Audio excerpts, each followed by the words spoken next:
Modern spiritual movements often describe God as infinite consciousness, the universe experiencing itself, or awareness taking form. These ideas sound poetic, but they do not come from the Torah. They come from Eastern non-dualism, Christian mysticism, and New Age philosophy.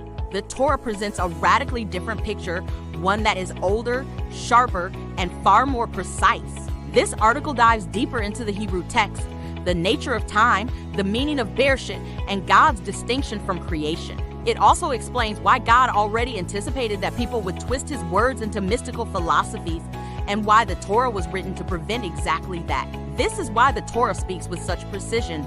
God knew future generations would reshape his words into new theologies. Once time unfolds and new religions appear, it becomes easy for people to pull a verse out of context or reinterpret it. We see this in how later traditions built doctrines by rereading Hebrew scriptures through lenses that did not exist when the Torah was given. Entire belief systems were formed by taking a single Hebrew phrase, altering its meaning, or applying it to an idea the original text never spoke about. The same pattern appears in multiple religions. Verses are lifted, reframed, and repurposed to validate teachings that came centuries later. God knew this would happen, which is why the Torah establishes strict boundaries about his nature, oneness, and separation from creation. These boundaries were written to prevent exactly the kinds of reinterpretations, mistranslations, and retroactive readings that later movements would attempt. 1. God is not human, not flesh, and not a created being. The Torah begins by drawing a boundary that no later philosophy is allowed to cross. God is not a man, Numbers 23 verse 19. Israel saw no form, Deuteronomy 4 verses 12, 15, and 16. God does not change, 1 Street, Samuel 15 verse 29. These verses are not metaphors. They are definitions. God is not a body, a mind, a vibration, a field, a consciousness inside the universe. God is not experiencing himself through humans. God is not becoming anything. God is not manifesting as creation. The Torah rejects all forms of pantheism and panentheism. 2. God exists outside of time because time is created. This is the point most New Age thinkers cannot grasp. Time is not eternal. Time is not a container. Time is not a background. Time is a created dimension. Genesis 1 verse 1 says, God created the beginning, Bereshit. God created the heavens, space. God created the earth, matter. This means before Bereshit, there is no time. Before time, there is no sequence. Before sequence, there is no experience. Before experience, there is no consciousness. Only God exists, timeless, changeless, unbounded. Psalm 90 verse 2 says God existed before creation. Isaiah 57 verse 15 says God inhabits eternity. So, any theology that places God inside time collapses immediately. 3. The Hebrew word Bereshit does not mean what English readers think. This is the missing piece. The Hebrew word Bereshit does not mean in the beginning as if describing a moment inside time. It means at the head of all things, at the initiation of creation, at the start of God's creative act. It is not a time stamp. It is the creation of the time stamp. The sages teach, with the creation of Bereshit, time itself began. This destroys the New Age idea that God is inside the universe. God is consciousness. God is experiencing himself. God is the universe. Because the universe, including consciousness, did not exist yet. 4. Being made in God's image does not mean we are God. Genesis 1 verses 26 and 27 says humans are made in God's image.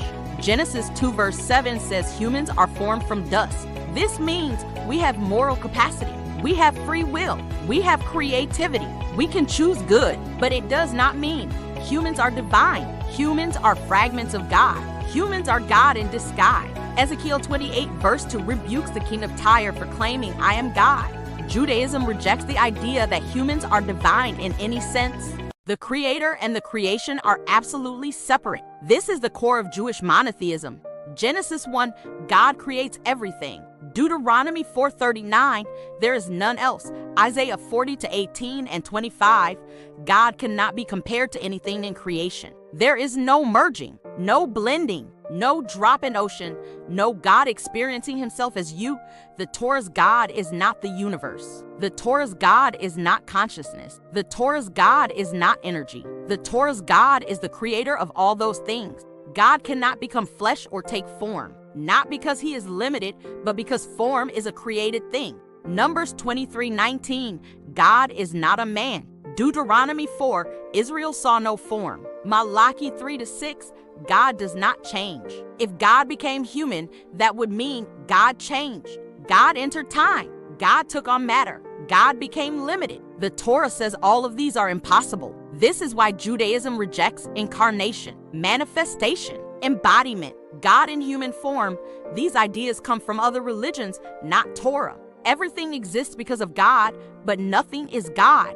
Genesis 1, God creates everything. Nehemiah 9-6, God gives life to all things. Psalm 33-6, creation exists by God's word. Judaism teaches God sustains creation. God gives life. God gives consciousness. But Judaism never teaches creation equals God. Consciousness equals God. Humans equals God. The universe equals God. That is pantheism. The Torah rejects it. God already knew people would twist his words. This is the part most people overlook. Because God is outside time, he already knows every philosophy humans will invent, every distortion of his words, every mystical reinterpretation, every attempt to merge him with creation. What we call future confusion is something he has already seen. So, the Torah was written with full awareness that people would turn God into consciousness. People would turn God into the universe. People would claim we are God. People would try to merge creator and creation. This is why the Torah draws such hard boundaries. God is not a man. God has no form. God does not change. God is outside time. God is separate from creation. These verses exist because GD already foresaw the distortions. God is the only uncreated being. Exodus 3:14, Ehiheh Asher Ehiheh, I will be what I will be. Psalm 90-2, God existed before creation. Isaiah 44-6, God is the first and the last. Every other god in history, Zeus, Odin, Ra, Brahman, universal consciousness, is a created concept. Only the God of the Torah is eternal, uncreated, outside time, outside space, outside matter. The Torah's God is not consciousness. He is the creator of consciousness. New Age spirituality tries to elevate humans by lowering God. The Torah elevates God by distinguishing him from everything he created. The Torah's God is not the universe, not consciousness, not energy, not awareness, not experiencing himself. The Torah's GD is the creator of consciousness, the creator of existence, the creator of time, the creator of all. And he wrote the Torah knowing exactly how humans would later try to redefine him.